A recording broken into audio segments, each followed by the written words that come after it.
Um, Thank you so much. I'll start the session by introducing the session itself briefly. A note of welcome and also a note of thanks and recording an announcement. I'm rehearsing my script here.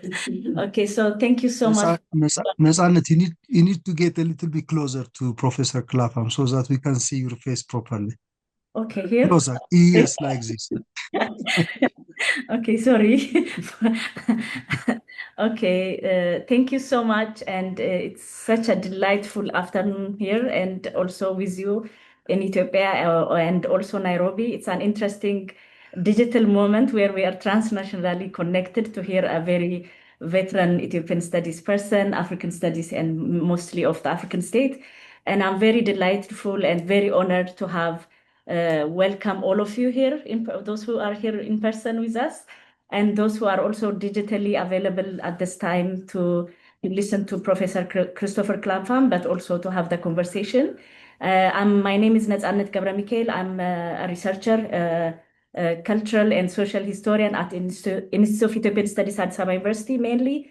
I'm also the PI for Ethiopian Women Researchers Network, whereby I am basically in collaboration with my colleagues organizing this writing workshop, which we have now termed Writing Ethiopia into the World and Writing the World from Ethiopia. It will be an ad hoc inaugural lecture series. We hope to alternate one external scholar with one internal scholar. Hopefully, we'll do that along our bi-monthly writing sessions and writing bootcamp. So we are having this workshop in a context of 3 days writing retreat of 11 Ethiopian women researchers who are seniors, also mid-career and early career researchers who are sitting for 3 days writing basically Ethiopia.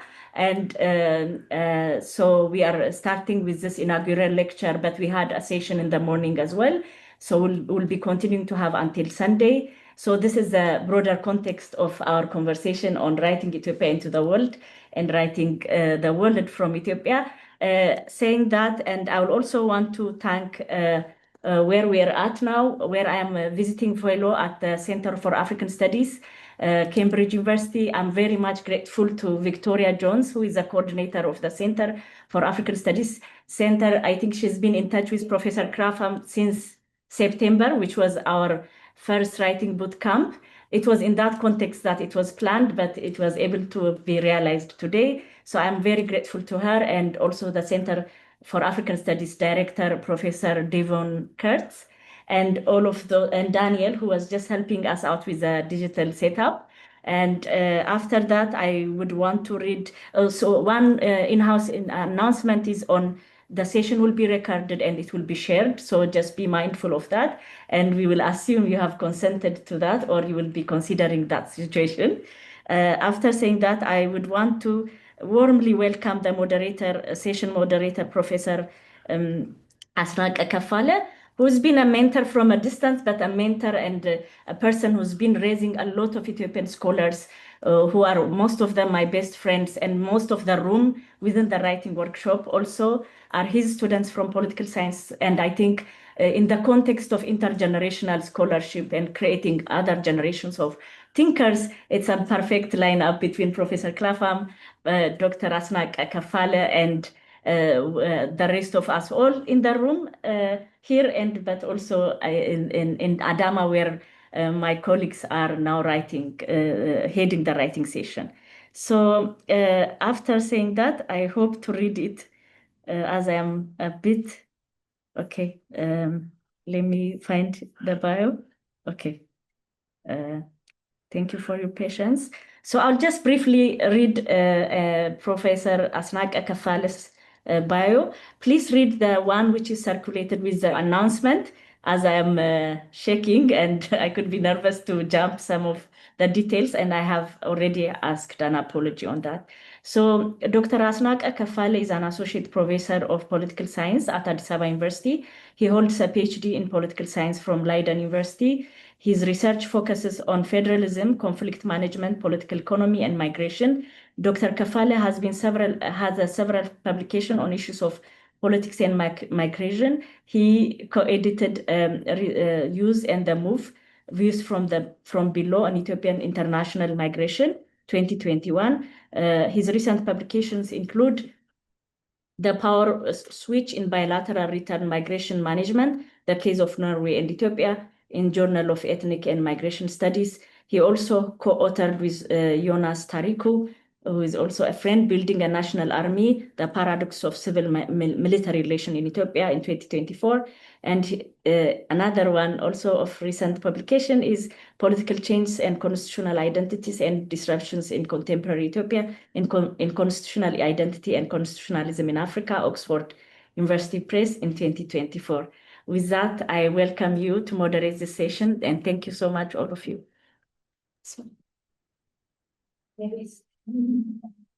Thank you, Nazanet, for the kind introduction. My role in this afternoon is to introduce Professor Clapham and then moderate the session. For many of us, Professor Clapham does not need an introduction, but for the benefit of younger colleagues, I'm going to read a brief bio of Professor Clapham. Professor Clapham is one of the foremost scholars of Ethiopian and African studies. He first visited Ethiopia in 1962 and went on to complete his doctorate at Oxford in 1996. His study then was on Haile Selassie's government. His first very influential book was published out of his PhD dissertation, Haile Selassie's government. After finishing his PhD, he also taught at the law school in the then Haile Selassie First University. During the 1980s and 90s, he was also a frequent visiting professor at the Department of Political Science and International Relations. He helped the establishment, the launching of the MA program in International Relations. He reviewed our program. He gave one of the first lectures of the graduate program. He also published, after the revolution, the 1974 revolution, Transformation and Continuity in Revolutionary Ethiopia. And then after 1991, after the EPRDF's takeover of power, he published a very interesting and important work, The Horn of Africa, State Formation and Decay, 2017. So in addition to his scholarship, writing, teaching, he was also very much influential in African studies. He served as president of the African Studies Association of the UK from 1992 to 1994. He served also as editor-in-chief of the Journal of Modern African Studies from 1997 to 2012. Now he has retired, but he continues his intellectual engagement with the Center of African Studies, Cambridge University. Recently, in 2025, Professor Clapham was given by the British government, by, I think, the King, the Order of British Empire, for his lifelong contributions and achievements. Please join me in congratulating Professor Clapham for this important award. So today, Professor Clapham is going to give us a lecture, a very important lecture, Writing Ethiopia into the World, Writing the World from Ethiopia. Probably many of our colleagues, many Ethiopians write about Ethiopia. It's also important to think how to write the world from Ethiopia. So I think Professor Clapham, looking at his long career and also his contributions, is going to provide us important insights about writing from two perspectives. I now give the floor to Professor Clapham. Thank you. Well, thank you very much, both Netzanet and Asnake, for that overgenerous introduction. I should start by saying that the title for this talk was given to me by Netzanet, and it is wildly ambitious. and she left it to me to decide which bit of it I was actually going to talk about. So in the first part of this talk, I thought I'd look at how foreigners, but also in many ways Ethiopians, have tried to understand this quite remarkable part of the world. But the place to start is with a disclaimer. I've never managed to understand this part of the world. It is an area of quite bewildering complexity, of Christians and Muslims, of agriculturalists and pastoralists, of major empires, notably, of course, the Central Ethiopian Empire, but of many kingdoms, all the way to peoples with no formal structure of governance at all. And it is also an intensely contested part of the world. There is, these days at any rate, no official, universally accepted idea of what Ethiopia is, let alone anything else about Ethiopia. So what to some people will appear to be simply the truth about Ethiopian history, for example, will to somebody else be a mythology or a crude expression of vested interests or a form of economic exploitation, or whatever you like to call it. And these are differences built into the structure of the region itself. They're not something simply invented by outside scholars. It's just like that. This contestation clearly is most evident in the work of Ethiopian scholars quite as much as foreign ones.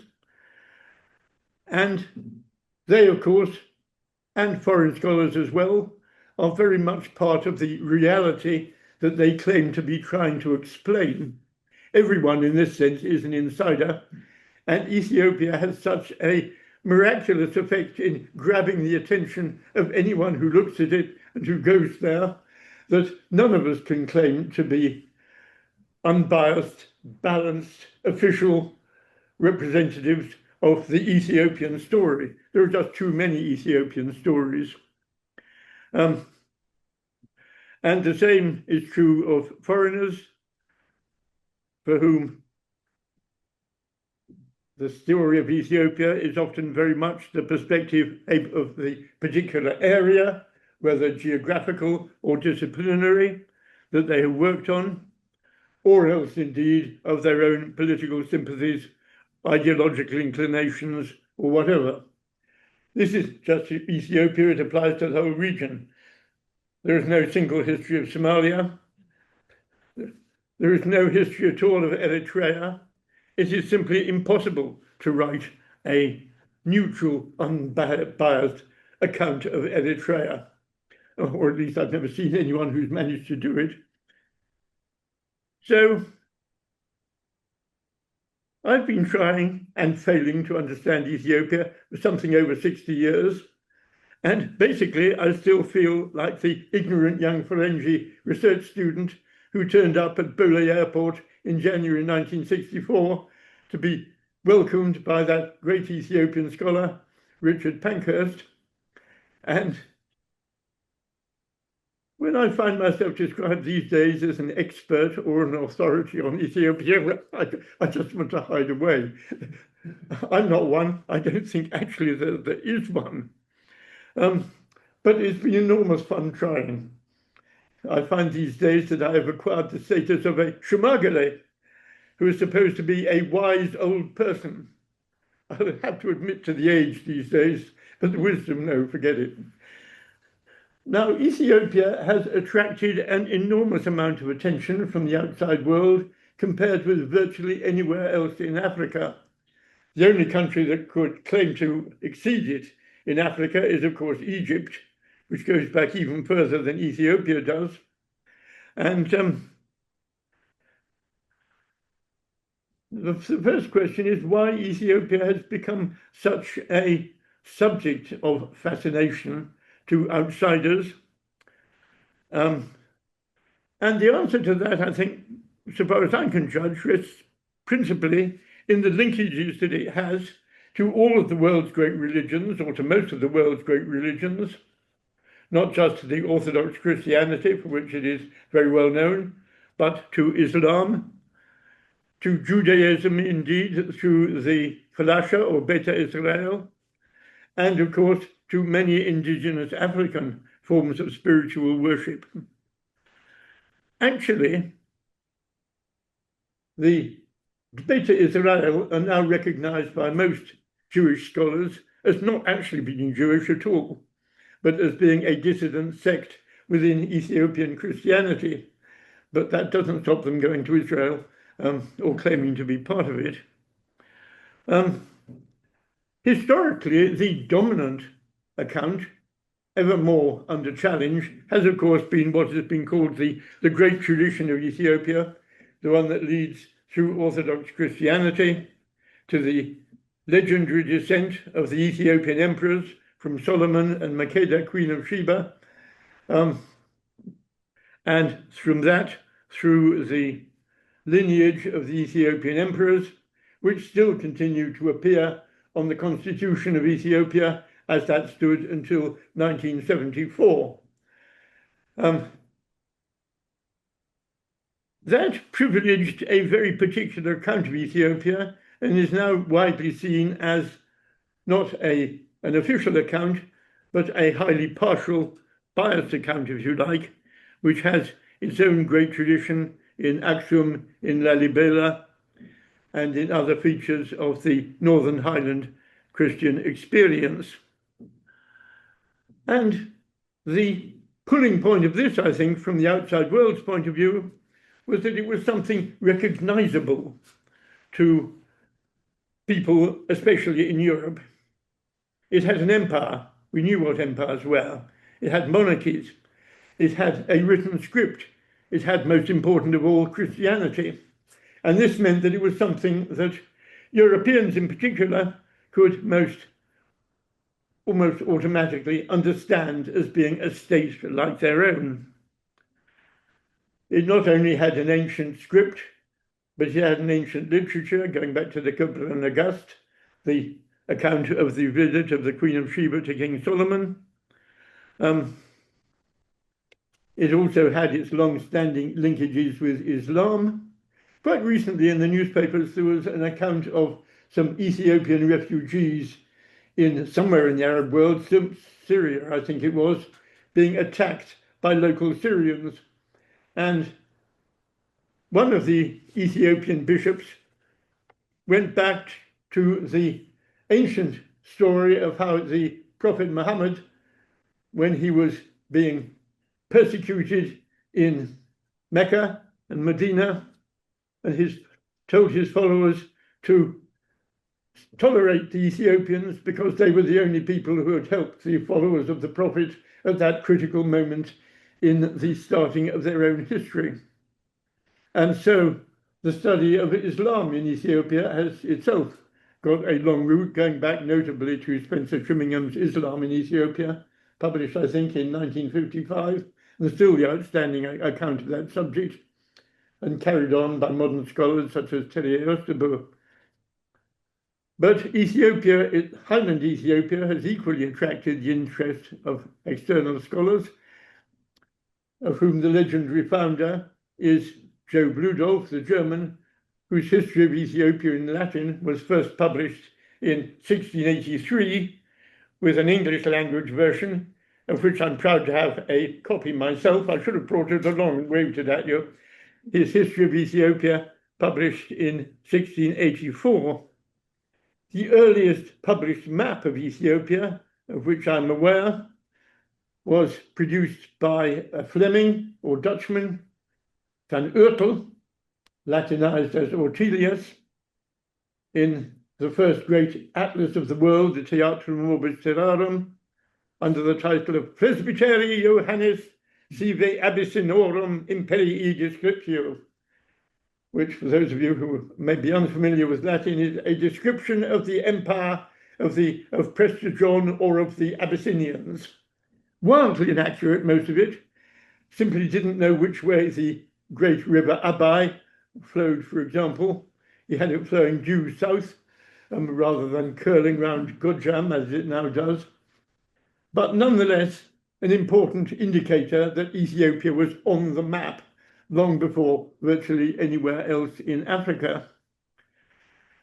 It's also important to notice, I think, that from the very earliest accounts, Ethiopians themselves, with their own literate culture, have been important contributors to the histories of Ethiopia, published overwhelmingly in Europe. And the person who effectively provided the knowledge for Ludolf's history of Ethiopia was an Ethiopian monk, Abba Gregorios, who was very fully acknowledged by Ludolf in his own history.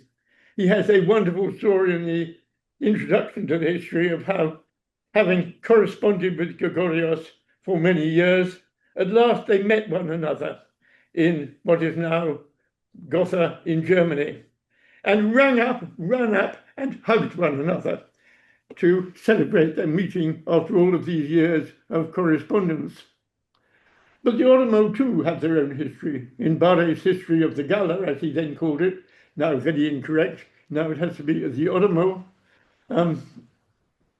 which goes back even earlier than Ludolf to, I think, the 1580s. This interaction of both foreign scholars and of African scholars in the history of Africa has recently been the subject of controversy, especially the argument that accounts of Africa can only be written by indigenous Africans in order to cleanse them of colonial fallacies and prejudices. This, I have to say, is an argument about which I am deeply skeptical, and which in any event doesn't apply to Ethiopia, because it was not colonized, because it has its own long record of scholarship. My view, to place it on record, is that anyone has the right to study anything.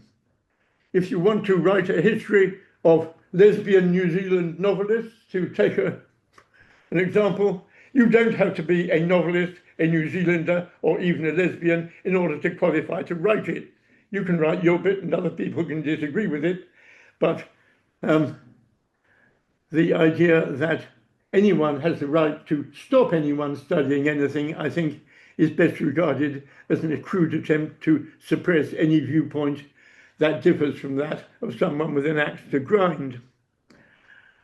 Now, both indigenous Ethiopian scholars and external ones, in my view, have had their own strengths and weaknesses, which need to be combined for a full picture, in which the advantage of indigenous scholarship lies both in its long history, but equally in the instinctive recognition that insiders hold about societies in which they have always lived, and things they can pick up from personal experience of those societies, not least, of course, the languages, often of extreme complexity and subtlety, which they can use to try to uncover the features of those societies in a way that is very difficult indeed for outsiders to do.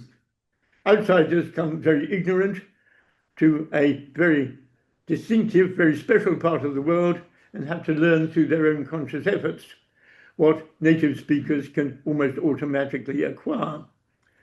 But it also has to be recognized, I think, that there are weaknesses in Ethiopians' own struggles to understand their own country. I find it hard enough. I sometimes suspect that Ethiopians may find it even harder. And this weakness has increased in recent years as a result of the fragmentation of the domestic political scene, certain part of which, or much of which, certainly derives from the overdue recognition of interests and issues that were suppressed or overlooked by the imposition of an official narrative geared to highland northern Ethiopia, but also leads to a denial or a failure to recognize many things that Ethiopians, ostensibly from different nations, nationalities, and peoples, as they now have to be called, would know for their own. In that context, actually, I draw your attention to the most recent edited book of that great Ethiopian historian, Bahru Zawdi, Interdependence and Interactions in Ethiopian History, which he uses to bring together a whole collection of, still very brief case studies of the numerous ways in which, over Ethiopia's long historical record, different groups of Ethiopians have collaborated peacefully and constructively with one another. Outsiders, correspondingly, seeking to write Ethiopia into the world that they know, have their own strengths and weaknesses. One of the greatest advantages, in my view, is a capacity to achieve, sometimes at any rate, a detachment from the country's internal controversies, though by no means all of external commentators on the Ethiopian scene, perhaps none of us, fully achieve that. And that applies not only for Ethiopia, but as I suggested a moment ago, it's impossible to write about Eritrea without demonstrating a personal view of the long, many ways heroic, in many ways tragic, Ethiopian struggle for independence.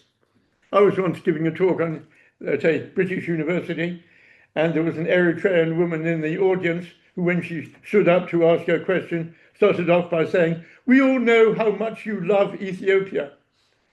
And the subtext to that, and there always is a subtext, is, "We all know how much you hate Eritrea." And it's impossible, I think, to get away from that kind of mindset. For the person who comes closest to it, I would actually recommend a book by Richard Reed, now a professor of African history in Oxford, called Shallow Graves, which, to my mind, captures the essence of being Eritrean far better than anything else I've seen by other people, whether from inside Eritrea or from outside it. A very moving book, too, from someone who has struggled with that and come closer to success than anyone else I know. But in studying Ethiopia, too, outsiders do have certain advantages. One of them is simply a measure of detachment from the all constantly fraught Ethiopian scene, another of which is a comparative focus, which is easier to grasp when you're looking at it from outside.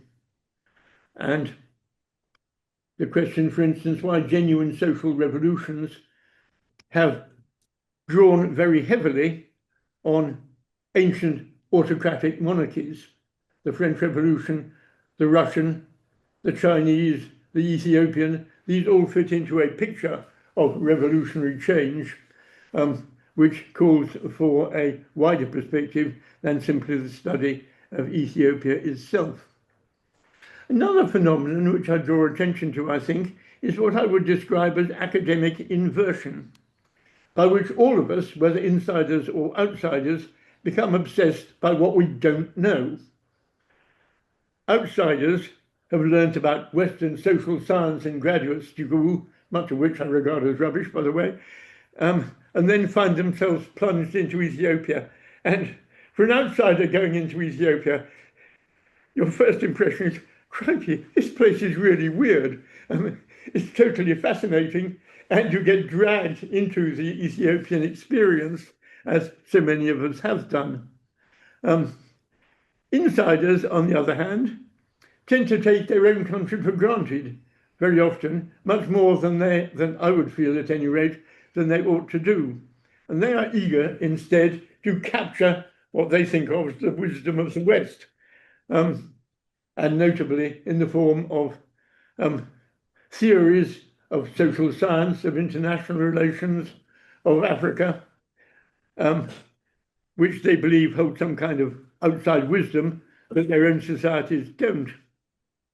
For some 15 years, as Asnake mentioned, or Nethernet mentioned, I think, I was editing one of the world's leading journals in African studies, the Journal of Modern African Studies, and was constantly frustrated by getting papers from African scholars, which essentially consisted in the introductory theoretical chapters of their PhDs, loaded with all of the chiefly Americans who had written high-polluting theories of international relations, political science, social science, or whatever it might be, and were much more interested in that than they were in what was happening in their own country. What I really longed for as an editor was papers from Africans looking at their own societies and drawing our attention to aspects of those societies that had simply been missed by outside scholars. Just to mention two, one of them was called The Growth of Religious Cults in Nigerian University Campuses. And that was by a Nigerian scholar simply looking out of his office window, seeing what was going on in Ibadan or Ilorin or wherever it might be, and the extraordinary range of religious organizations that were forming in what was supposed to be the most modernized section of the Nigerian society. The other one, which you may have come across, was called The Impact of the Mobile Phone on Relations Between Married Couples in Addis Ababa. It was just wonderful. I just read it and thought, God, we're going to take that one. And actually, just to give you one of the insights from it, one of the most important impacts of the mobile phone from male Ethiopians in Addis Ababa was that your bloody wife could tell exactly where you were every moment of the day. Mobile phones have a direction-finding apparatus on them. So you'd come in at night, you'd come back home and instantly be subject to interrogation as, what were you doing in Gudeli when you were supposed to be in Kilo or whatever it might be? Again, an insight that no one except an Ethiopian would have picked up. And to the extent that this is part of a writer's workshop, what I would recommend to African scholars writing for journals, such as the Journal of Modern African Studies, is where is your comparative advantage? What do you know about that other people don't know about? Concentrate on that. Don't tell us a whole lot of boring social science that all of us have learnt in graduate school anyhow. And the results, when you get them, can be fascinating. Finally, in this section of the course talk, I've been struck by the respect with which Ethiopians have treated foreigners, including myself, who seek to right Ethiopia, even though they may actually be completely ignorant about it. But for someone who wasn't, I was particularly moved that when Richard Pankhurst died, my own Ethiopian supervisor, after a lifetime devoted to the study of Ethiopia, he was honoured with a state funeral in the Cathedral of the Holy Trinity, Selassie Cathedral in Addis Ababa, attended not just by the President of Ethiopia, but, I was told, I couldn't be there sadly myself, by so many Ethiopians from every walk of life that the broad avenue leading to the cathedral was simply blocked by people on foot making their way to it, so that the funeral cortege itself had the great difficulty of making its way through the crowds. And that is very touching. On the other hand, when anyone describes me as an expert, or still worse, an authority on Ethiopia, I curl up with embarrassment. But to move on to the second thing I was asked to talk about, writing the world from Ethiopia. What does the world look like from an Ethiopian perspective? Now, in many ways, I'm the last person to be answering that question. But this is a question that Ethiopians have been asking themselves ever since the first impact of modernity, if you like, arrived on the Ethiopian scene, which it did very crudely and obviously with the impact of armed Europeans. Now, it is certainly a different question asked from Ethiopia than what it would be asked from by far the greater part of Africa, for which that question simply answers itself through the colonial experience, and in which Ethiopia, in a post-colonial world, as well as during the colonial world itself, stood apart from. The most striking of those answers was provided by the wonderful words of the Emperor Menelik, who sent a circular letter to the great powers with which anyone here familiar with Ethiopia will recognize, if powers at a distance come to divide Africa, I do not intend to remain an indifferent spectator. If Africa's up to the grabs, we're going to get our bit. It's basically what that translated as, and it translated into the massive expansion of the Ethiopian Empire to the south and west in particular, into many historically Islamic lands, which on the one hand was, I think, critical to the preservation of Ethiopia's independence from colonial rule. Not least the economic resources of southern Ethiopia were vital, as well as the hugely expanded geographical and demographic range of the Ethiopian state. But at the same time, saddled Ethiopia and its future governments with the massive problems of managing the ethnic, religious, and socio-economic diversity that had then become part of the Ethiopian scene. One of the ways of looking at Ethiopia that this did give rise to was a picture of Northern Highland Ethiopia as itself a colonial power, albeit one of rather a different kind from European colonialism. This in some ways has its advantages, one of which is the absence of a politics of race from Ethiopia, which the imposition of a European dominant group, and in some cases, such as Zimbabwe and South Africa, of European settlers in substantial numbers on overwhelmingly indigenous African populations turned into a major source of conflict which Ethiopia was spared. But on the other hand, it did lead to considerable difficulties which every subsequent Ethiopian government has ever more explicitly had to cope with. One thing actually that astonished me when I first arrived in 1964 as a graduate research student in Addis Ababa was the number of my Ethiopian fellow students who actually regretted that Ethiopia had not been colonized. This just staggered me, having been brought up on the idea of Ethiopia with its glorious past as the one uncolonized African state. And you only had to look at Africa in that time, 1964 we're talking about, to see why that was the case.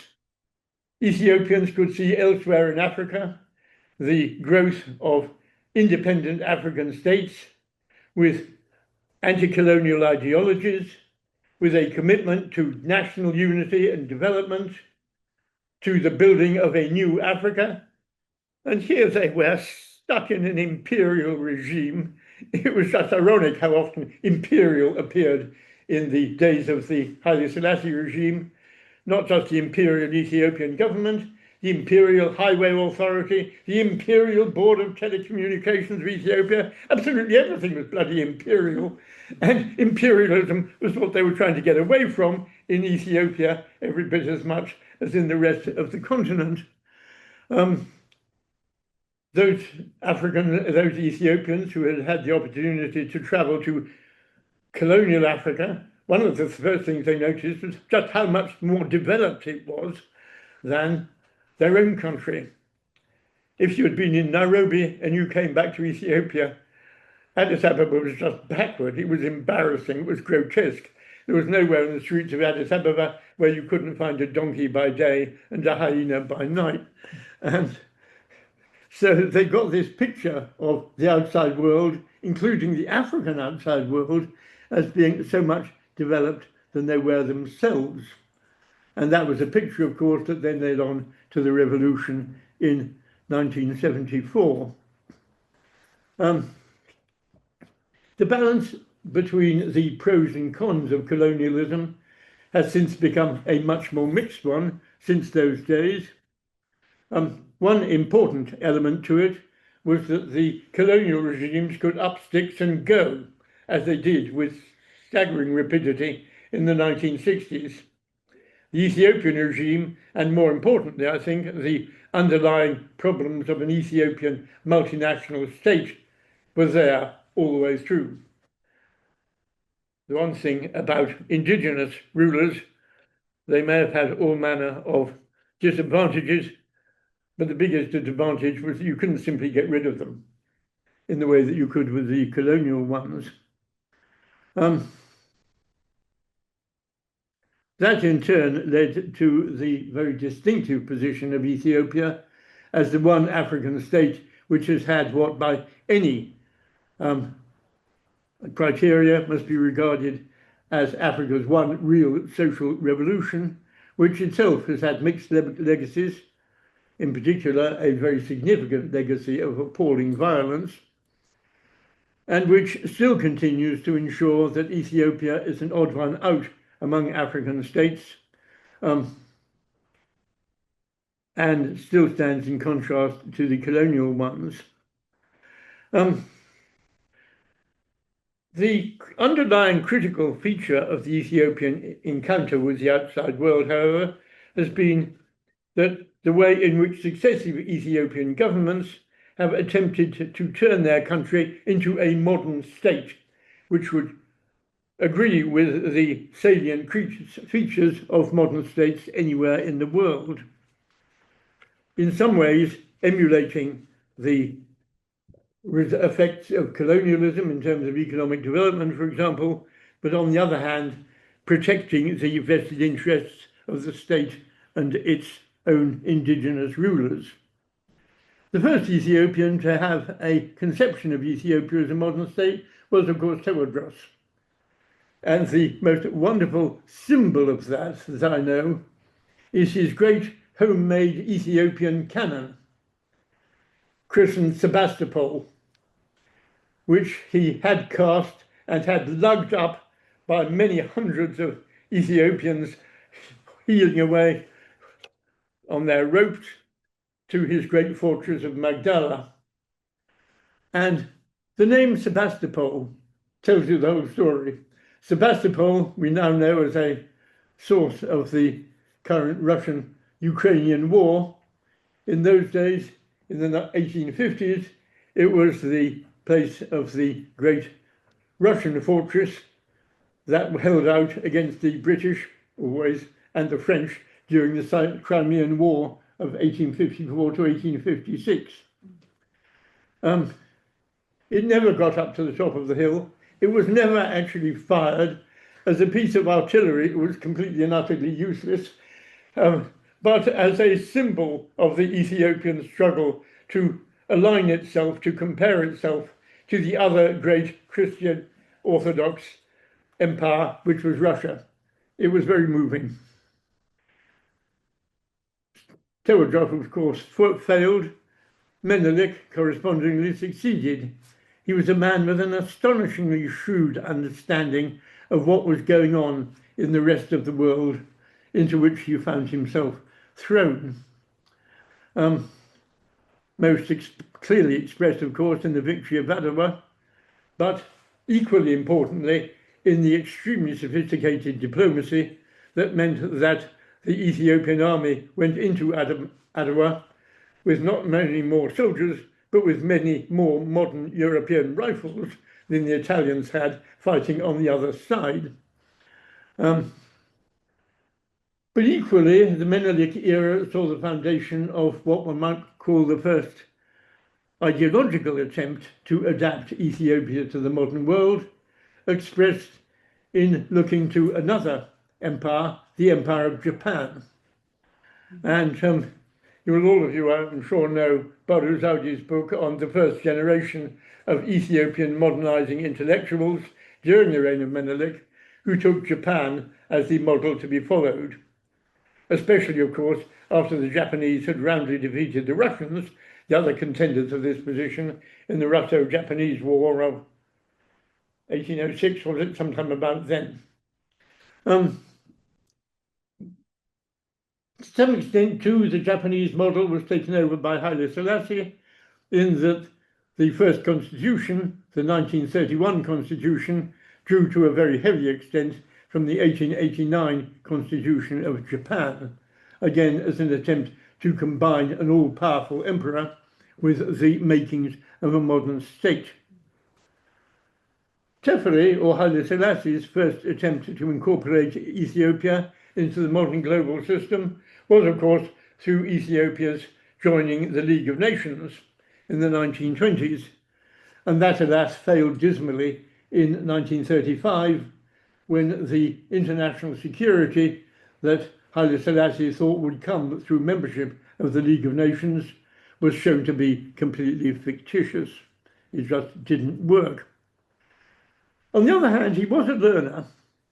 Haile Selassie himself, though these days regarded very much as an out-of-date ancient historical imperial figure, I actually have a picture of myself with Emperor Haile Selassie, which was taken when he came to the university to give degrees.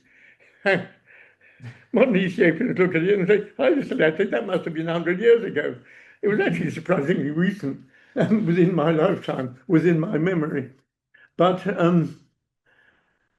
diplomatically, Ethiopia adapted with extraordinary skill to the Second World War, which, because the Italians were on the wrong side, led directly to Ethiopia's liberation in 1941, but equally to the post-Second War world, in which, of course, Ethiopia rapidly joined the United Nations. He placed Ethiopia under United States protection, which had the enormous advantage of the splitting Ethiopia off from the over-dependence on Britain, the United Kingdom, which it had been left with after the 1941 liberation, which was very heavily carried out by troops from the United Kingdom and the British Empire. Many of the most important units involved were from the Indian Army, then under British imperial control, and displaced them with the new superpower in the world. His most extraordinary feat, his most spectacular feat, was in placing Ethiopia at the head of a new Africa with the end of colonialism, which was not a bit like Ethiopia at all. And how he did that was a miracle of smart diplomacy, much of which actually belongs, the credit for which belongs not to Haile Selassie himself, but to the officially Deputy Minister of Foreign Affairs, Kefale, who was the Ethiopian diplomat who did the constant flights all over Africa to stitch together the underpinnings for the Great Addis Ababa Summit of May 1963, and subsequently the formation of the Organization of African Unity.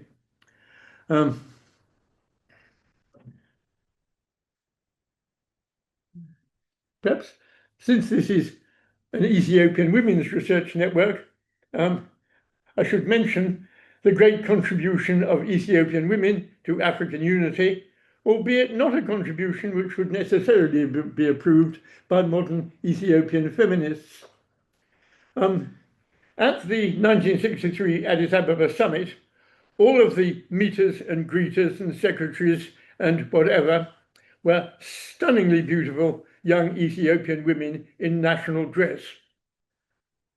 And all the Africans from elsewhere in the continent, most of whom had never set foot in Ethiopia at all, were just wiped out. A few years afterwards, I happened to be in Monrovia and was talking to a Liberian diplomat who had been on President Tubman's delegation to the 1963 Addis Ababa Summit. And I started off asking him a very general set the ball rolling question on what were your major things that you brought back from the 1963 summit. And entirely unprompted, he just said, the women. They'd never seen anything like it. And they were African. It was a whole new view of Africa. And when the vote came to be taken as to where the headquarters of the newly formed Organization of African Unity should be, there was Nkrumah going for Accra, there was Nasser going for Cairo, therefore everyone going for one place or another, but it was the Ethiopian women what won it.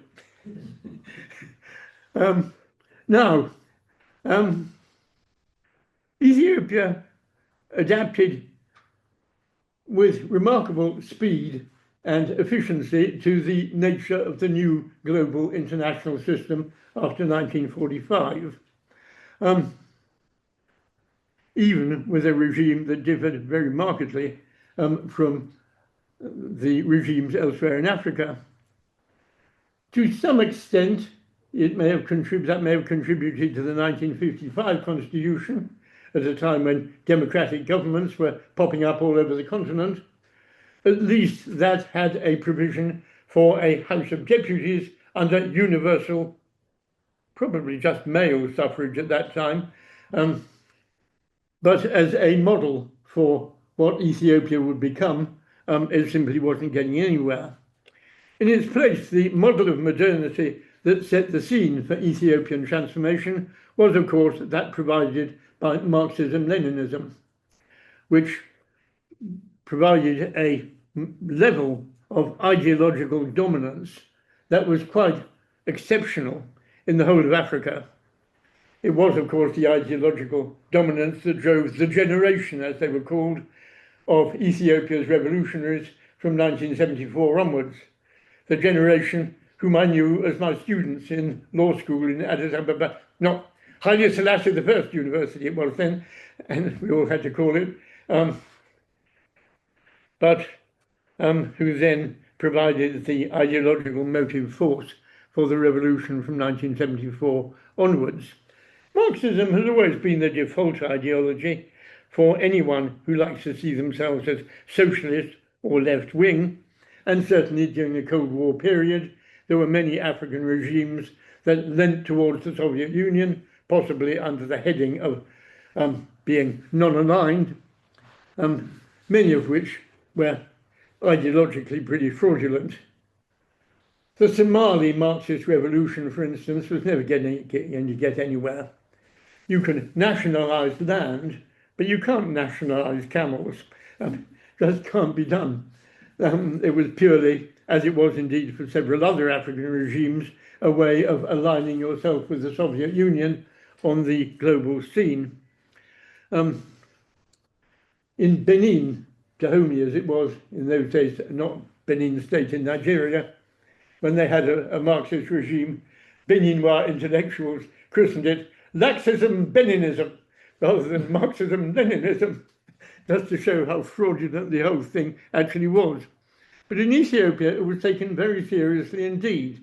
And my students in the 1960s were eagerly reading any Marxist literature they could and rapidly drawing the connections between what they were reading about Marxism in the Soviet Union and what they could look for and what they were hoping to achieve and what, in a sense, they did achieve in Ethiopia with the overthrow of the empire and its replacement by the People's Democratic Republic of Ethiopia.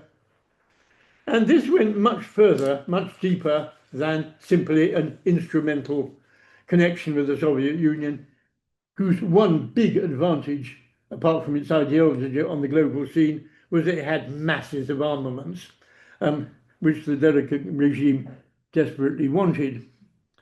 But more important to my mind was the remarkable correspondence between Ethiopia and the Soviet Union in ideological Marxist terms. Both of them were ancient monarchies whose state religion was Orthodox Christianity, and in which commitment to the state and to the religion were very closely linked. It suffered, as Russia had done, from its peasant question. It suffered from its national question.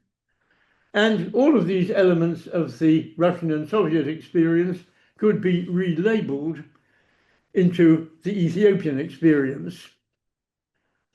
The Orthodox priesthood was displaced, if you like, by the Leninist Democratic Socialist Single Party, in which the party members were essentially the priesthood of the new Ethiopian revolutionary order. The national question was, well, actually, the Derg, to be fair, was always very dubious about the role of the national question in Ethiopian politics. It wasn't until the very end of the Derg regime when the writing was already pretty clearly on the wall, that it established the Institute for the Study of Ethiopian Nationalities, which was its first real attempt to find any way of negotiating a way out of its own problems through latching onto the ethnic diversity of Ethiopia. The other big one, of course, was the peasant question. The landlord class you could destroy, land was nationalized, run by peasants' associations or Kebeles. Attempts were made to form cooperatives. I was once in Addis during the Derek time, and old estates in Addis that had been carved out by bigwigs in the Haile Selassie regime had been nationalized after the revolution and were then turned into state farms after it. And I was walking along the boundary between a state farm on the one side and a whole lot of little peasant plots on the other. The peasant plots were like manicured. They were tiny. Every square inch in them was being used to grow crops of one sort or another. Every weed was weeded out. And you looked across the boundary to the state farm, full of rusty machinery, mostly from the Soviet Union, overgrown weeds, a few pathetic attempts to grow teff or other crops. And I was talking to a peasant on the peasant side of the boundary and asked him, with an Oromo friend who translated from the Oromo, about the contrast between these two. And he just said, I is better than we. The absolutely classic defense of peasant agriculture against modernist attempts. The Derek saw state farms as being the modern productive way of doing things. They're actually bloody hopeless. But the one thing that Meles was sold on totally was Stalin's theory of the national question, which argued that differences of nationality or ethnicity were simply superstructural. They were the expression at the public level of what were actually forms of economic exploitation. And so in order to deal with the national question, all you needed to do was end economic exploitation, which you did through land nationalization and cooperatives and things of that kind, and national identities would wither away. People wouldn't bother about being Oromo or Afar or Somali any longer. They'd all just be Ethiopians. And I argued this one with Meles. Meles loved foreign visitors coming to stay because he could argue with them. He was a real intellectual. He'd read everything. He'd even read everything I'd written, disagreed with most of it, usually quite rightly. I tried to argue him out of this one, that if you make nationality the basis for your new federal system, it's going to intensify nationality. No. The Marxist system will work. And alas, he was wrong. The tragedy of Ethiopian copying of other states, be it Japan or Russia or the Soviet Union or whoever, is no sooner has the Ethiopian government adopted this model for what a new modern Ethiopia should be like, then the whole thing collapsed in its country in origin. Japan, of course, collapsed with the Second World War. Russia collapsed with the collapse of the Soviet Union itself, and the fate of the Meles developmental state model remains to be seen.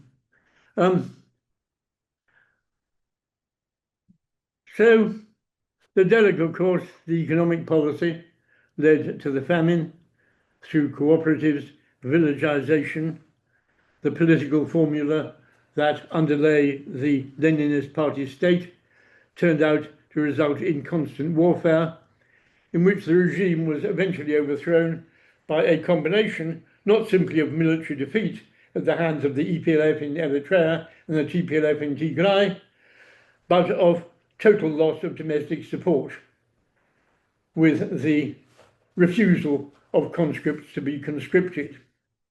The fascinating thing about 1991 and the collapse of the Derg regime was that the moment the Wayani reached Addis Ababa, the whole thing just disappeared. And one of the most moving sights I saw was seeing soldiers from the Derg army selling their Kalashnikovs on the streets of Addis Ababa in order to get the money to pay for their bus fare home.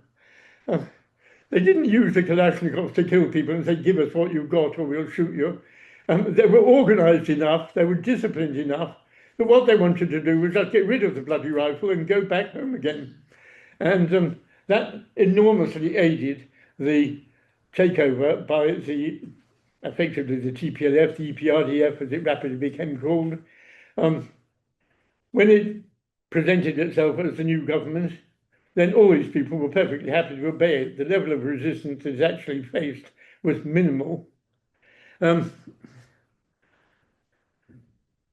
Meles was by far the most intelligent of all of the Ethiopian rulers whom I've encountered. The only one to come anywhere close to him is Haile Selassie, but he was so stuck in a totally outdated ideological mindset in a way that Meles wasn't, that he was a very smart tactical politician, but just incapable of keeping up to date with what was going on in the world about him. And in dramatic contrast to Isaias, Meles came into power in 1991 with a clear idea about what he wanted to do with it. This is very unusual for guerrilla insurgencies. Their whole emphasis is on winning the war. What you're going to do when you won the war, well, everything is going to be all right because we've won. But what you actually have to do, Meles is virtually unique in giving a lot of thought to. That's what then led to the rejection of Soviet Marxism, to the East Asian model, China, Japan, South Korea, Taiwan, and the whole consensual approach to foreign policy in the Horn of Africa. The GERD, for instance, the Grand Ethiopian Renaissance Dam, was conceived by Meles not simply as the answer to problems of Ethiopian economic development, but as a unifying factor for the Horn of Africa as a whole. Once Sudan depended on electricity coming from the dam, that would make them tie in with Ethiopia. They wouldn't give them any basis for these ludicrous disputes over boundaries. Meles never understood the importance of boundaries in the way that makes them vitally important for many Ethiopians and critically important to Eritreans. He never believed that the war with Eritrea in 1998 would break out because he thought it was stupid. To have a country the size of Eritrea attacking a country the size of Ethiopia, these guys have got to be crazy, so they won't do it. He entirely misread the extent to which Isaias Afewerki was crazy, but that's another story. Both of the first EPRDF prime ministers, Meles and Haile Mariam, were actually very open. They knew people you could talk to. You just talk to them like that. You could ask them anything, they could answer. I don't think Abiy actually comes from that kind of background at all. Both he and Haile Mariam, of course, come from the Pentecostal Christian tradition, but very different ideas of what it meant. You could say that the present government in Ethiopia carries its own linkages between religion and legitimate political authority, which hark back indeed to the Ethiopian Orthodox Church and Emperor Haile Selassie, in which power is ultimately regarded as deriving from God. Whether this combination in a Pentecostalist framework can actually work, I don't know, and frankly, I have to say I'm a bit skeptical about it, but we have other people here who know more about that than I do. So let me stop there, and I hope I've said enough for you to disagree with, that you will have plenty of comments to come back on. Thank you. Thank you, Professor Clapham, for the wonderful lecture. I'm not going to summarize this wonderful lecture, rather go to the questions and comments. So far, we have two participants who share their questions. Let me start with Delia Burns. There were two questions. The first one is about how scholars in the Horn of Africa could leverage university resources from abroad to support the academia and scholarship inside Ethiopia. So it's more of academic kind of collaboration. What could be brought in from universities in the West or anywhere else to strengthen scholarship within Ethiopia? Yeah, that's a fascinating and important question, which I can argue to answer to some extent from personal experience. Having finished my doctorate on Ethiopian government, I was then recruited by the law school of Haile Selassie I University to teach Ethiopian constitutional law. My one qualification for this was that I'd actually read the constitution, and I don't think many other people had. But the basis for the foundation of the law school in Haile Selassie University, the whole thing was funded by the Ford Foundation in the United States, and ideologically based on the belief that in order to encourage democracy and development and all good things in Ethiopia, what was critical was to establish the rule of law. And what the rule of law means to American lawyers is the rule of American lawyers. And so the ideology underlying what we were doing was one very directly linked to the point Asnake has raised about how internal Ethiopians' reliance on external sources of ideology, of finance, of economic and constitutional models was drawn from the outside. Yup. So what happened to this law school? One thing it didn't produce was the rule of law in Ethiopia. The revolution in 1974, whatever you may say for it, was not about the rule of law.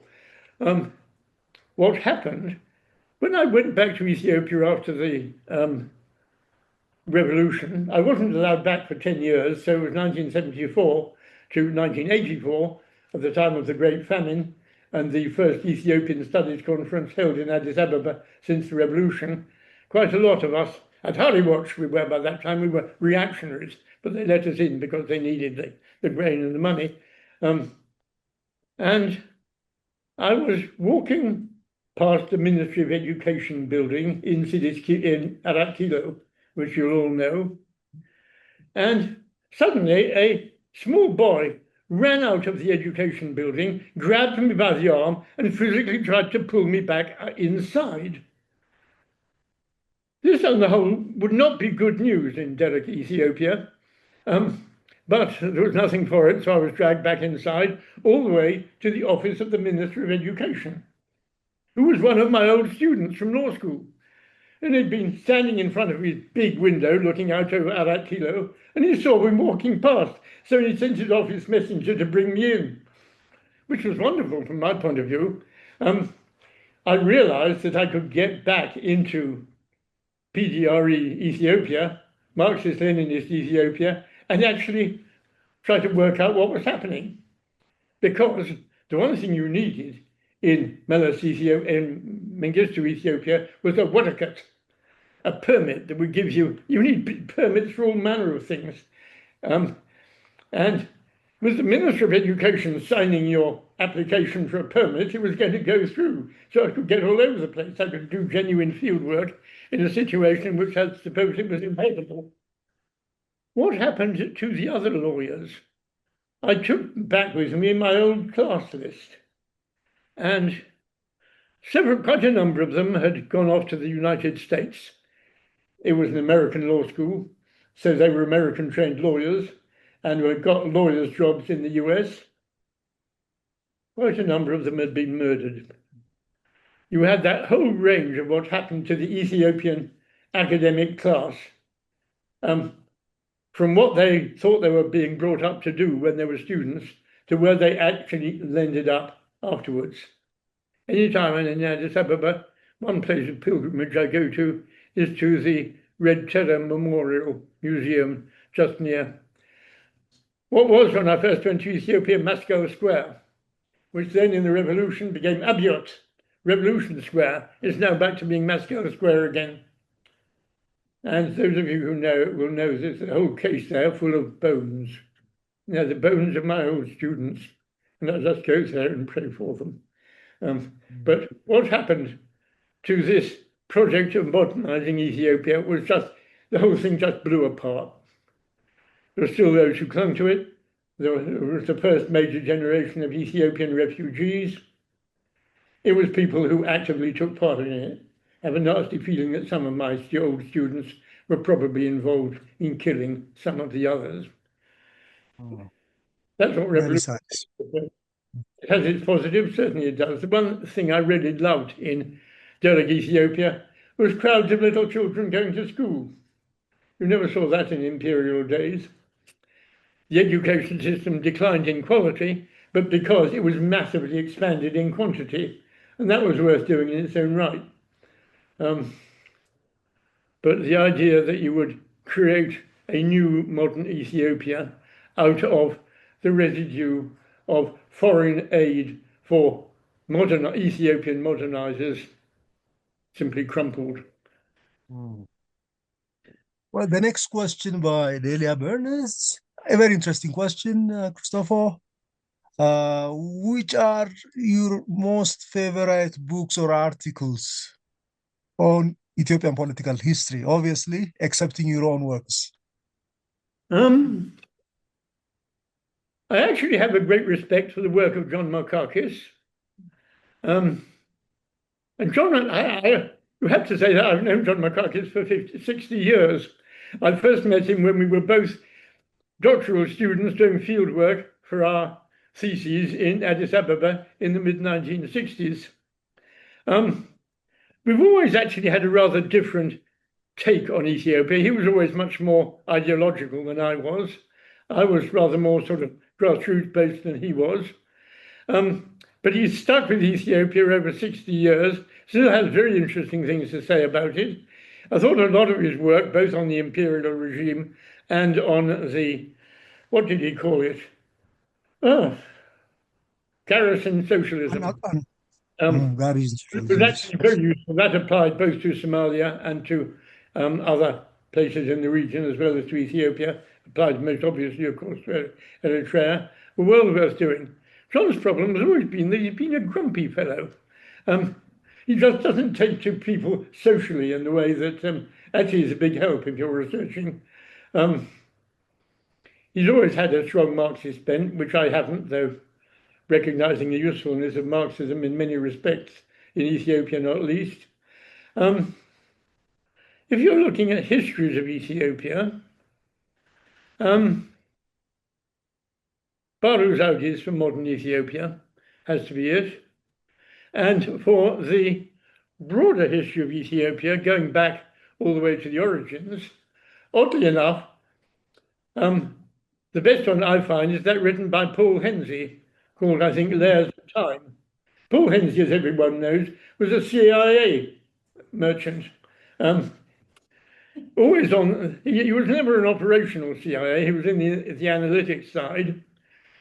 His most important contribution to Ethiopia was that in the early years of the Carter regime administration, 1977 onwards, he was sent by his old colleague, Brzezinski, who was head of the CIA and various other Ethiopia, to say, at the time of the Somali invasion in 1977, tell them, is this regime going to last, or is it going to get overthrown?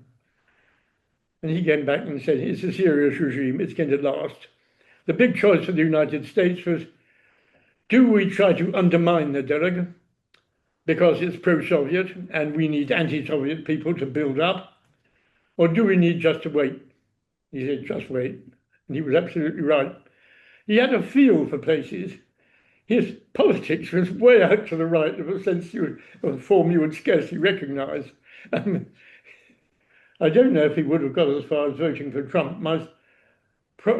guess is no. He was too much of a professional to vote for such a complete idiot. So I'd say Baru and Hinsey. Harold Marker did a huge amount of writing of history, but I have actually found him always pretty wooden. He sticks pretty closely to his sources, doesn't think about stuff.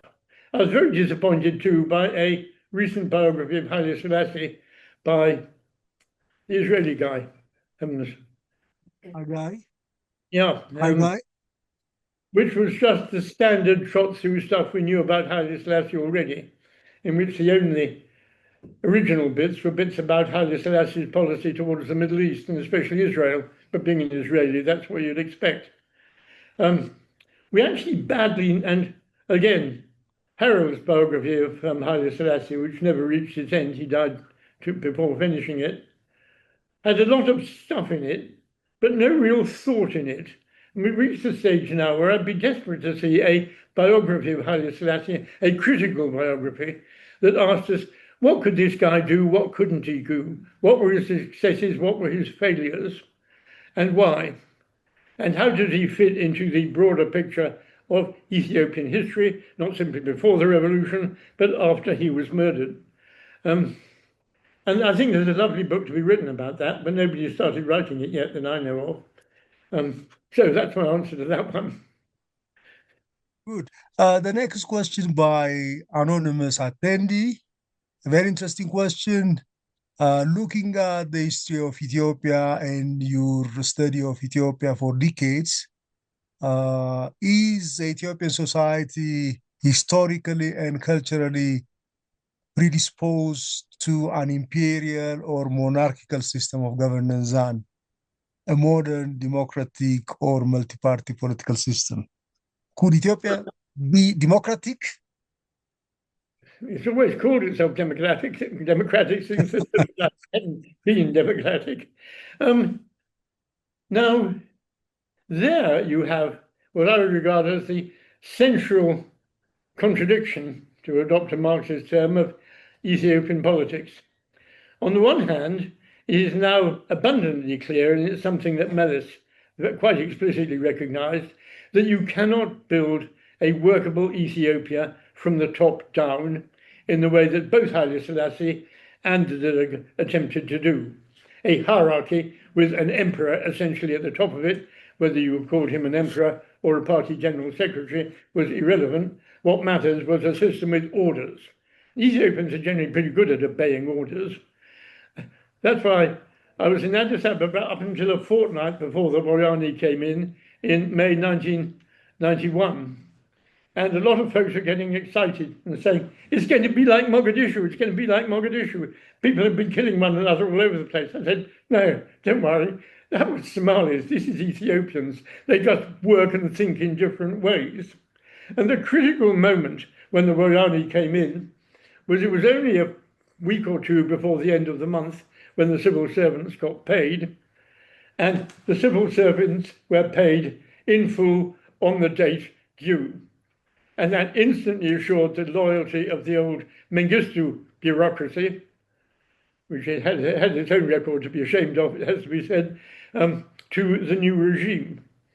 And now that is a cultural predisposition towards a system run from the top down. But on the other hand, the Derg only fell, and you could argue indeed that Haile Selassie only fell, because they were running from the top down a nation that simply could not be run from the top down, a nation with a level of diversity which was finding an increasing degree of political expression, which had in turn to be recognized in the way in which Ethiopia was governed. Now, Melis's answer to that, of course, was ethnic federalism, which brought with it its own problem, the chief of which was that your ethnic identity then became politically, critically important. The moment you set up an Amhara or an Oromia or even an Afar region run by its own people, you instantly turned politics into a matter of ethnic identification. Becoming an Ethiopian, I'm just an Ethiopian, yeah. plenty of people like that beforehand, especially in the intellectual sectors. But it was, as it were, defined out of existence, which was a big mistake. But what the challenge is to find something that recognizes Ethiopia's level of diversity, but at the same time can harness a conception to run an ability to run a government. And it's a contradiction. I don't know how it's going to work out. Every Ethiopian government has to find its way round that contradiction. But no, you've asked both sides of the question are right, both sides of the question are wrong. And I don't know where the outcome is going to be. Fundamentally, this may just be because I'm a biased phalange. I have a faith in Ethiopia as an organization, as a place that can hold together. And one reason I particularly welcome Baru's new book is that it shows a whole lot of ways in which people of different ethnicities or nationalities in Ethiopia have been perfectly capable of working together over a very long period. And there's something there that could be mobilized, is essentially the argument that Baru is making with his whole lot of little case studies. I just hope he's right. Good. Let's move on to the next question by Sagdamlak Alamayo. Her question or his question, what is your perspective on focusing only on Afrocentric literature and its style, as well as indoctrination limit the exchange with other literary traditions? Afrocentric what? Maybe African literature using African-only sources to explain African politics, Ethiopian politics. I think you mentioned about this earlier about in the presentation, there is this critique, the decolonization of African studies or Ethiopian studies, whatever. Yep. Now, different people, of course, come at Africa the way they come at Ethiopia from very different perspectives. My own perspective, which is where I differ mostly from John Markakis, has tended to be a culturalist one. That there are certain features of societies, and the one thing you have to remember about Africa is that African societies are the oldest human societies on Earth. This is where human societies started. And in many very different ways in different parts of Africa, they've adapted with extraordinary skill and dexterity to the very different situations that they find themselves in. When you ask why Rwanda, for instance, is a ruthlessly centralized hierarchical state, travel round Rwanda, which I have done, and you see the density of the population, the little hills, the way the fields are cultivated. They lend themselves to a hierarchical, very dominated state. Ethiopia is a bit like that, but not quite the same. My favorite Ethiopian proverb, and one thing I'm longing for someone to produce, is a dictionary of African proverbs. There are so many of them, and they're so wonderful. But you know the one, the classic Ethiopian attitude towards authority? You bow in front and fart behind. Ostensibly, you're very obedient. But actually, what's coming out round the back is something totally different. Ethiopians can duplicate these two elements. Rwandans can't. They just obey. If you're told to murder your neighbor, you murder your neighbor. And a lot of the genocide was essentially obedience to the government that they then had, with the most appalling effects. So my tendency looking around Africa, and the one thing about, African societies have been there for thousands and thousands of years. Colonialism wasn't there for more than about 60 years. It certainly had a big impact on Africa. And you can see, for instance, the ways the boundaries of the ludicrous African colonial demarcation of African borders. You look at the border between the Democratic Republic of Congo, another one which isn't democratic a bit, and Zambia, for instance. They're utterly and totally ludicrous. There's this great worm of Congo sticking into the middle of Zambia. it's still there. It still counts for something. You can cross that boundary and you're aware of crossing a border, even though the border itself was utterly and totally artificial. So colonialism to be counted out. But what I tend to see is a reversion to cultural patterns which go back a very long way before colonialism and which are gradually, slowly, unevenly starting to reimpose themselves. And you can see it in a whole lot of ways. One of the more optimistic ones is how Ghana manages to be one of the few generally working democracies in Africa, in which you've had several contested elections. The opposition party has won, the opposition leader has become president, compared with the huge number of totally faked elections in Africa, in which they're simply run by the government to ensure that the government will win. But other ways come out too. You see people trying to impose a state on Somalia with all of these foreign aid programs, which are all building up a national Somali army or a national Somali bureaucracy and all the rest of it, just wasting their time. If they knew the first thing about Somali culture, they would just forget it. What Somalis are brilliant at is getting money off foreigners, but then turning to their own local needs.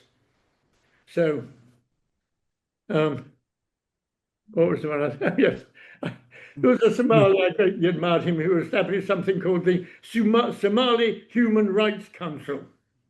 And the Scandinavians just adored it. This is exactly what we ought to be supporting. The bloke made millions, not much of which actually went. He produced a few things, sort of papers on the need for human rights in Somalia, but basically he was spreading the money around to his clan and his friends and everybody else so Somalia actually works.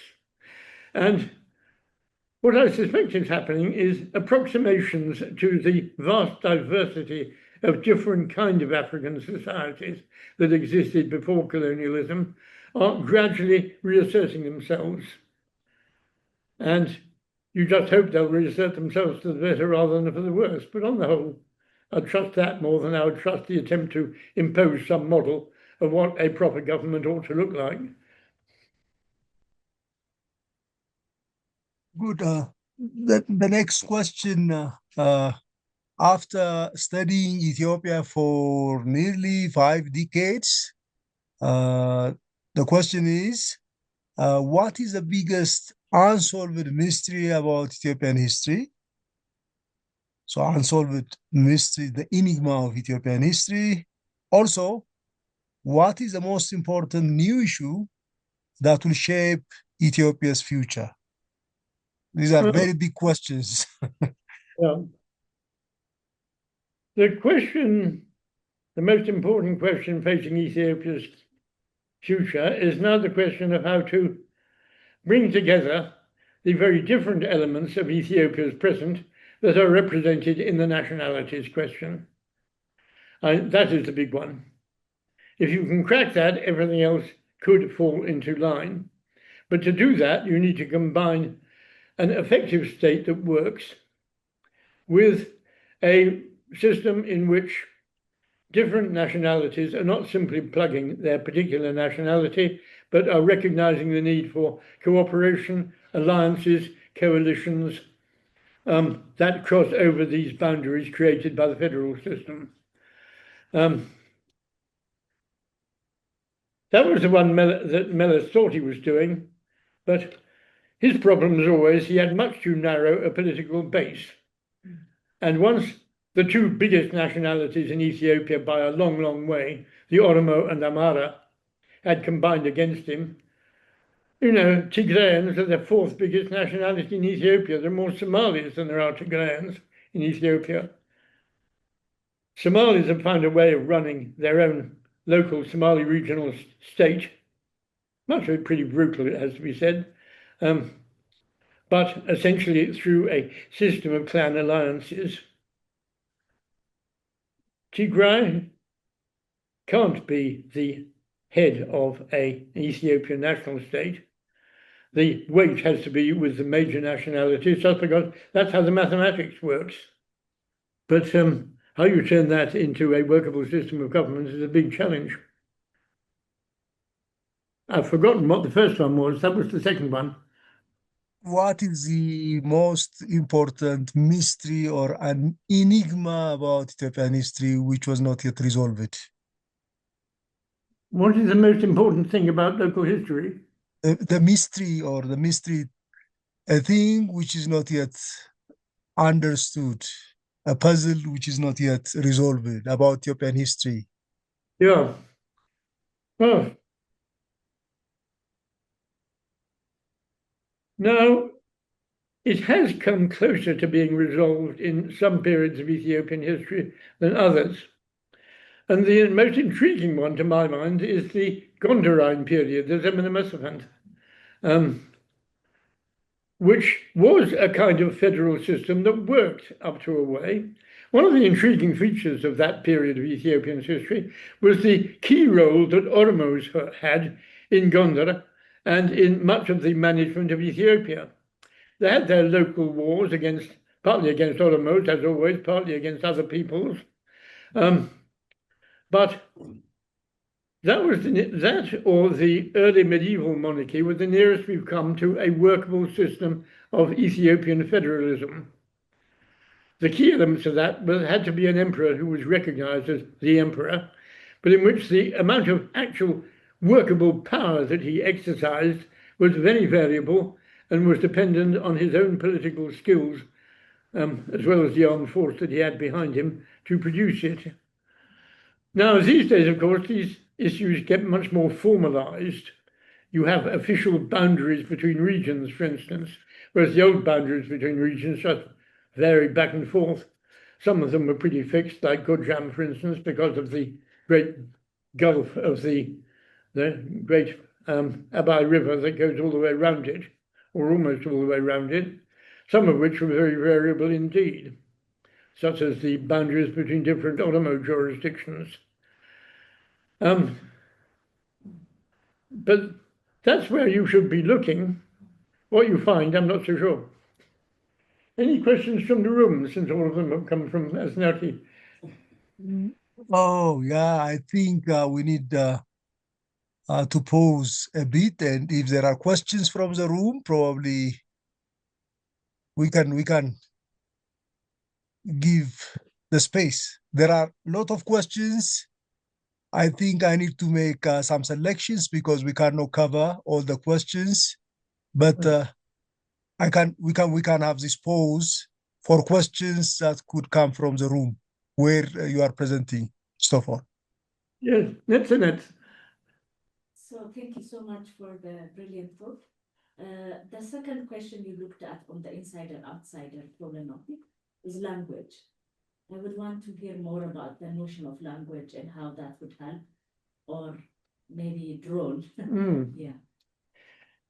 And one thing that emerges from the question of language is that Ethiopia has acquired effectively a whole lot of unifying elements, of which language is actually one. Amharic is the lingua franca of Ethiopia. You can get by with Amharic practically anywhere. There are more Oromo speakers, there's more people who identify themselves as Oromo than there are people who identify themselves as Amhara. But as a unifying factor, language is on the way to becoming it simply through osmosis. It's like the way that English has become a global national language. Much of that goes back to the British Empire, it has to be said, for it or against it. Much of it goes back to the fact that what is now the United States used to be part of the British Empire a long time ago, but they left the English language behind them, or some approximation to it. And you can see a process of that kind taking place in Ethiopia. You can equally see a process taking place at a more cultural level, for instance, food. You can go anywhere in Ethiopia, and the one things you can be sure of getting are pizza and Spaghetti. in general and what? A kind of food culture is spread through the country. Now, if you go to Garagi, of course, you'll find them yourself eating Garagi food, which I find quite inedible. But Garagis, my Horn of Africa book, I mentioned the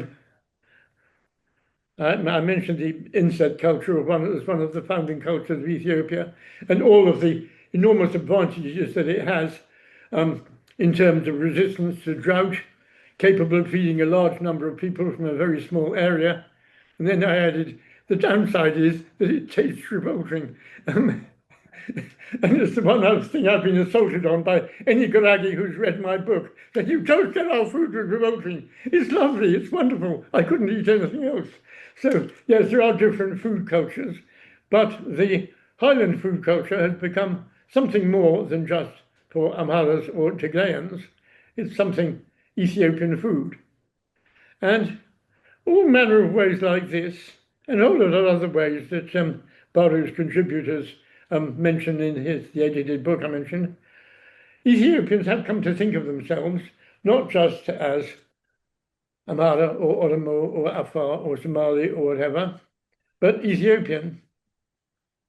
Now, in principle, you could devise a political system that capitalizes on that seeks to build on it, rather than the way Meles did, quite mistakenly, a political system that splits Ethiopia apart.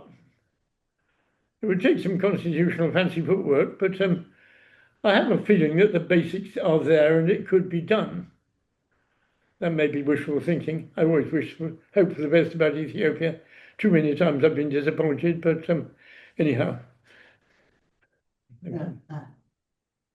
How was it doing fieldwork in Ethiopia during your research? Was it difficult or easy for you all those years? The one thing I've never done is get any kind of permission to do field work of any kind. I've just gone around, moseyed around the place, talked to people, watched what was going on, travelled out into the countryside, and that has been it. And I hear horrible stories these days about researchers wanting to do a Cambridge PhD, for instance, somewhere in Africa, who are told, where is your safety and security certificate? Have you got permission from the state? Get permission from the Ethiopian state to study Ethiopian politics. You'll be lucky. After my book on Haile Selassie came out, I wasn't exactly banned from revisiting Ethiopia. It was just that nobody would take the responsibility for saying that I wasn't banned. So it was assumed that I couldn't go. I couldn't get a visa because there are all manner of technical problems. But actually what it was that in my book I had mentioned the identity of Emperor Haile Selassie's illegitimate daughter by a woman to whom he wasn't married. And this woman, everyone knew perfectly well who she was. She was married to a minister in the government. But officially she didn't exist. So nobody would sign the Wereket. That was where the Minister of Education came in very helpful when I was working in the Derg, where Werekets were much more important than they had been even in Haile Selassie's time. These days, it's much more of how are things in a particular area? And the last time I was in Ethiopia, as I mentioned, I not only got to Tigray, I was shown around Tigray by Tzadkan, the leading general in the Tigrayan regional army, and one of Africa's greatest ever military geniuses, without a question, I would say. But no way could I get into Oromia, no way could I get into Amhara, because they're afraid something nasty might happen.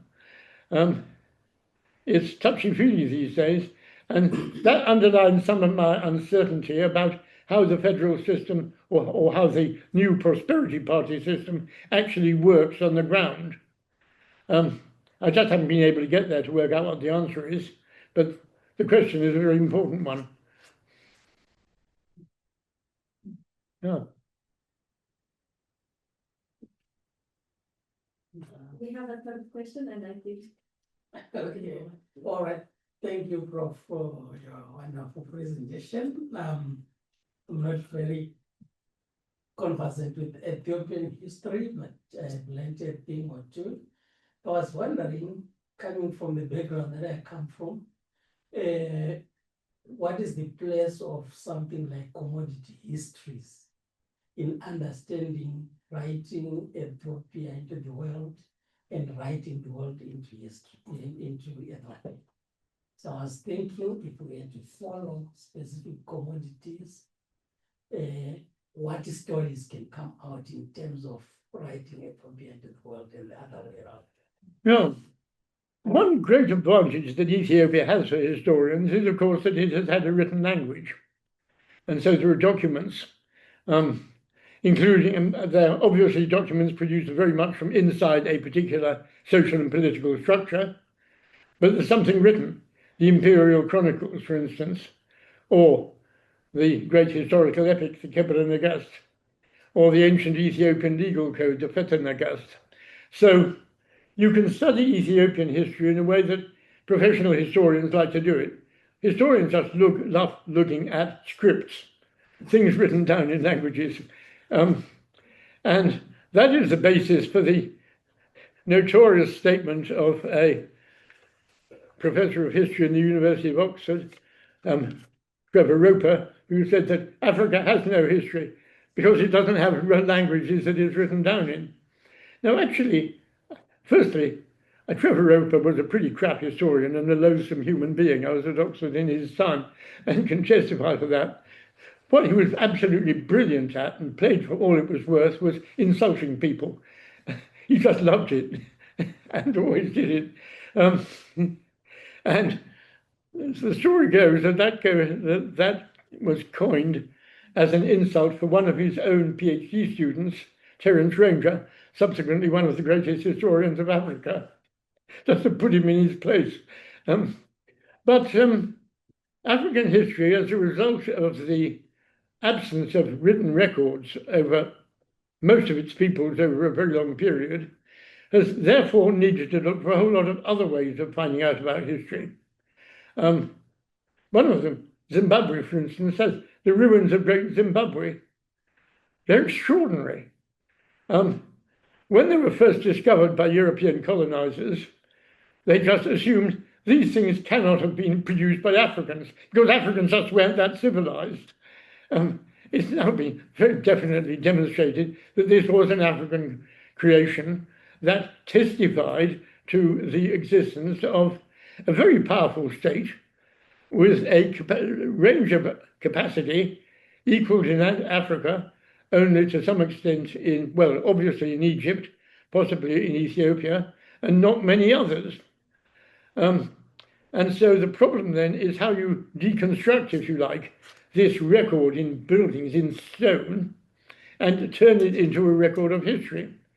And there's actually a fascinating archaeology seminar in the University of Cambridge. We have a professor of African archaeology, and I go to any of their seminars that I can, which are fascinating for how you can disinter elements of African history without needing the kind of written record that most historians regard as essential. On the other hand, when you're looking for recorded history, Ethiopia occupies a space, if you like, vastly disproportionate to its actual role in the African past, because you do have records. And some historians of Ethiopia can look back through an astonishing treasure trove of records.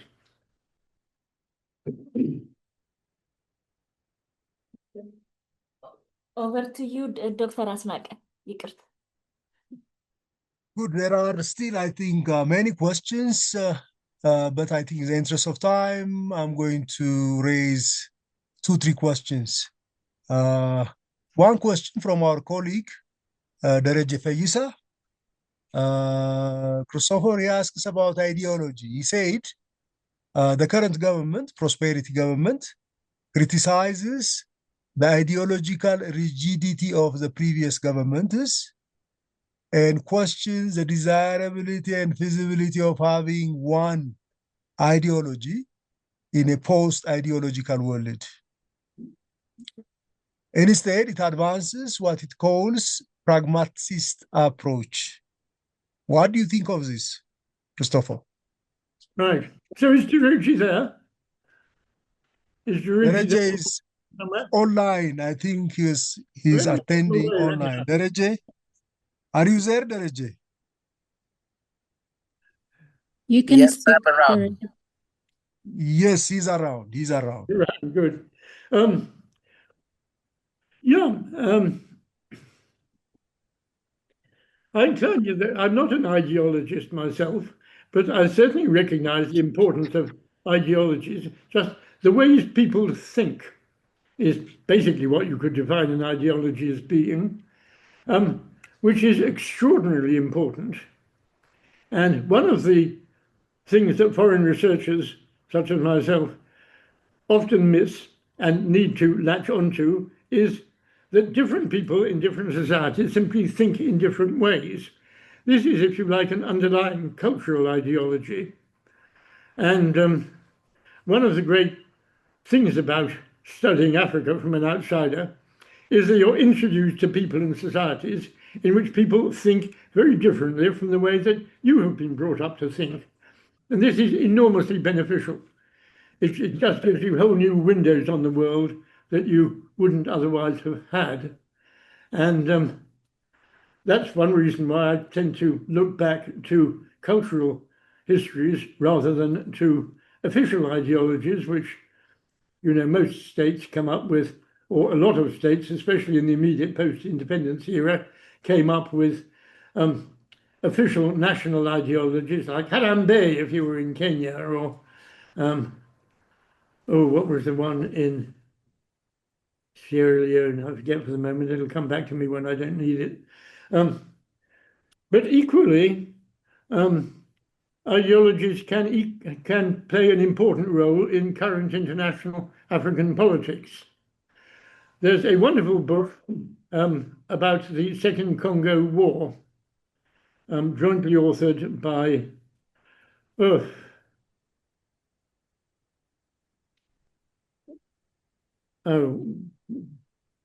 why it's about why ideology counts in this. And the Second Congo War brought in states all the way from Eritrea in the extreme northeast to Angola in the deep southwest, linked together through conflicts over Congo, over Rwanda, over Angola, and so forth. And the authors of that, and I'll remember their names in a moment, argue that ideology actually had an extremely important role in bringing this, at the first sight, strange combination of different African rulers or governments and opposition movements together. So it's certainly not to be neglected. And there are very common ideological tropes that you come across all the way across Africa relating to colonialism or to language or to whatever it might be. Yes, I certainly wouldn't discount ideology. Ethiopia is exceptional in the grasp, if you like, of a particular explicit ideology, in this case Marxism-Leninism, and its key foundational texts. Not many African countries are that sold an ideology, and in Ethiopia, as I suggested, I suspect that this goes back to the idea of doctrine and the Orthodox Christian state, quite as much as to the belief of the members of the generation as in Marxism as an ideology in its own right. Some societies may be more predisposed to ideology. Some societies may be more predisposed towards just practical survival issues. What's the sensible thing for us to do now, regardless? It has an important, though mixed and variable role in understanding modern Africa beyond the case of Ethiopia. Good. Two more questions. One question by anonymous attendee or her question. Ethiopia was occupied by the Italians from 1935 to 1941. So should Ethiopia claim it was never colonized? Ideology. Dereje, please unmute yourself, Dereje. Yeah. So the question, yeah. Yes, now I have seen some recent scholars claiming that the Italian episode of only 5 years had a critical effect on Ethiopia. It did in some respects, certainly. I'm amused always when traveling around Addis Ababa, looking at the road signs, you see signs for Piazza and for where else is there? Kazanchis or Kazinches, yes, that was the other one I was thinking of, which are pure Italian names which have been taken over and Ethiopianized. You can still see streets in Addis Ababa laid out under Italian colonialism. I'm rather more skeptical about the impact of Italian colonialism on broader issues of Ethiopian governance, where I tend to look much more to the continuities between the pre-1935 system and the post-1941 system. But for a country whose indigenous cultures are so deeply rooted as they are in Ethiopia, to expect 5 years of Italian colonialism to make a really marked difference seems to me to be pushing it.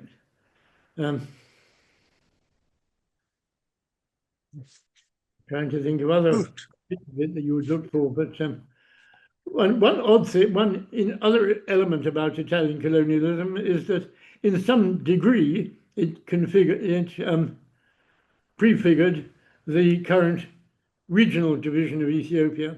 The Italians divided not only Ethiopia but Eritrea and Italian Somalia into, I think, 5 different regions. There was Amhara, Gala Sidama, Somali, Greater Tigray, and what was the one for what is now southwest Ethiopia? And in some respects, this seemed a more logical way of governing Ethiopia than the old imperial system of provinces. But I can't really see much carryover from that into the system introduced by Meles. So I'm skeptical on that one, is all I could suggest. Good. Let's now go to the very last question. So there were many questions on current Ethiopian politics. Some people said, what do you think of the current government? How do you assess the situation on the ground? You are not on the ground, but you're taught. Another question about the National Dialogue Commission. There is this conversation. A commission was established by the government to collect ideas, grievances, and find ways to resolve structural or historical issues in Ethiopian politics. The very last question by Haset Girma, she said, what sort of constitutional and structural reform is needed to bring about a better Ethiopia? So teaching Ethiopian constitutional law at Haile Selassie First University, writing many things about Ethiopian politics, what should be reformed? No, for many years now, whenever a new British ambassador has been sent off to Ethiopia, the British Foreign Office has brought me in to give him a kind of brief précis of what he's going to be facing and what he ought to do. And British Foreign Office is a pretty peculiar institution.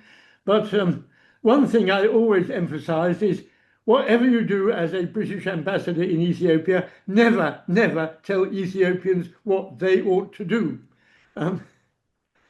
Some of them do what I say. Some of them spectacularly fail to do so and become extremely bossy and are instantly reviled by the Ethiopians with whom they're supposed to be making good relations. We had one ambassador who came from the Department for International Development, the aid agency, who had never had a single diplomatic posting in his life and was then sent to the most complex diplomatic posting in Africa from the point of view of the British Foreign Office, and bossed them around the same way as if he'd still been an aid agency employee with a lot of money to hand out. So I don't tell Ethiopians what they ought to do. And that goes for what is likely to happen or what should happen in the current setting. I have to say, I'm a bit worried about the current setting, not least because the grasp of the central government seems to me to be shrinking. We're getting onto something more resembling the Zemene Mesafint, that if, as a visitor to Addis Ababa, you can't visit Amhara or Oromia, this is worrying to me, very worrying. All the visits I was able to make during my last rather short trip off to Ethiopia were in Tigray, in Somali, in Afar.